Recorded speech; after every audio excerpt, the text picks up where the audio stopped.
pronounce this name. Paul McLaughlin? Paul? Is that close enough? Close enough. I tell you what we've got. We've had several of our Tea Party people have signed up to speak. Come on up, Paul.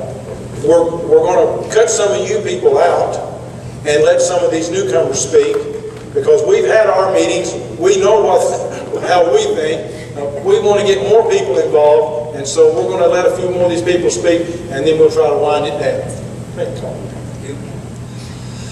Well, it's great to be here. I'm great. It's a privilege. I mean, there's people that really care about America, that care about each other, and I think that's the bottom line, really, is that we have to care about each other. And to do that, we cannot care about what the government is doing to us. You know, we have to do what's right. It's not about left, and it's not about right, but I have the right to be left alone. You know, so when I say that, I mean in this way: to have liberty, you know, is the only thing that you can do is to have personal responsibility. Here's how it goes: the individual, then you have the family, and then you have the church, and then you have the government.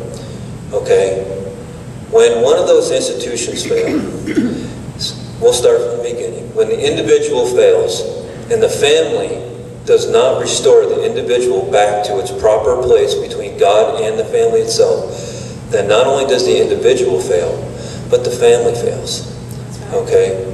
When the family fails and the church does not take its responsibility to put the family back into its proper order, then what fails? The individual, the family, and the church. When the church fails, who takes over? The government. And does the government give back anything that it takes without a fight? No, it does not. So when I'm here, yes, I love my Constitution. You know, I read it daily. You know, I really do, and because I want to know what it says. Because how do you fight this thing if you don't know what it says? I challenge everybody here to read it, to understand it, to know what it really says. You know, to know how you are going to fight against the giant that it seems so nebulous. You know, it's huge. The federal government, the things, you can just go through the first 10 amendments that are on there.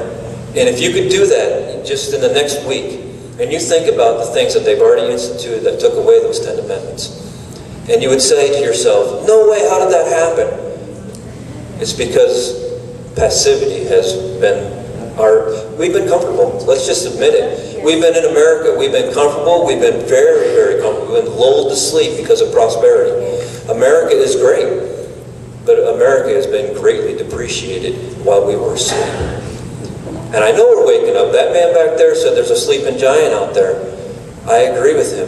But the one thing that I do not see, and I wish I saw more of, is local involvement. Yes. Local involvement. If you do not volunteer your time, yes, you are volunteering your efforts useless, because someone else will take your place.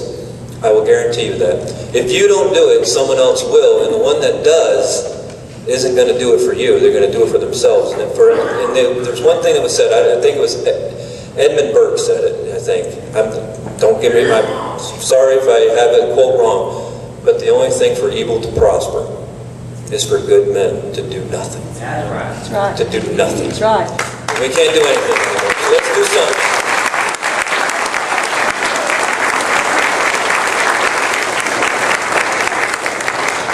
Tom got on to me one day. We was talking about the Constitution, and I looked at the Constitution, but I'd never read the Constitution. I found that kind of stuff boring. So Tom got on to me for not reading it. And so I started reading the Constitution, Tom, and one of the things that surprised me is how concise they can make something. Today we have 1,000-page bills, and those guys can do it in a little paragraph that big. That amazes me.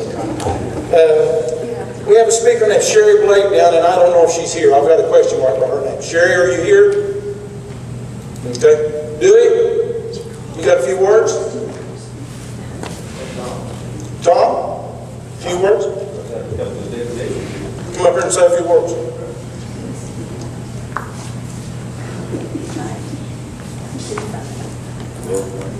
My name is Tom Lanigan.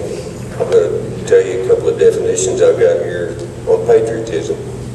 I've just heard some excellent speakers tell us all about it. So I don't need to tell you any more about it, but I will give you some definitions. One of them comes from way back, some guy in Greece.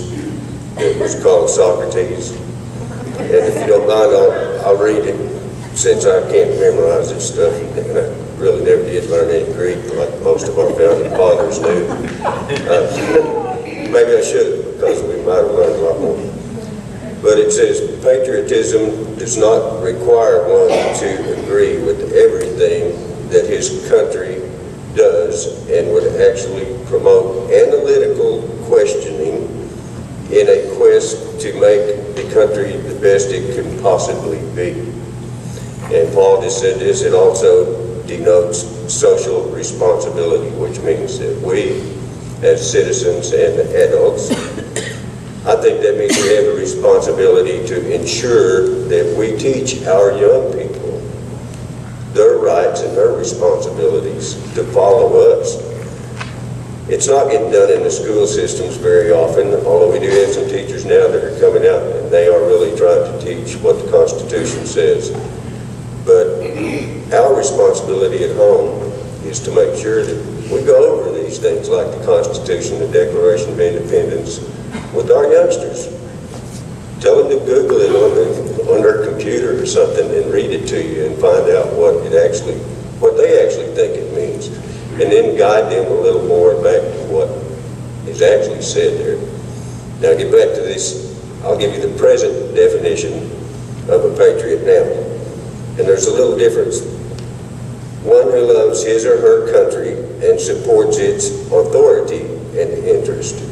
Well, we're the people, we're the authority of the country, not the government. So, as a patriot, I have to support the people. I can't just support the government. I have to go back, like Socrates told me, and question the government. Yes.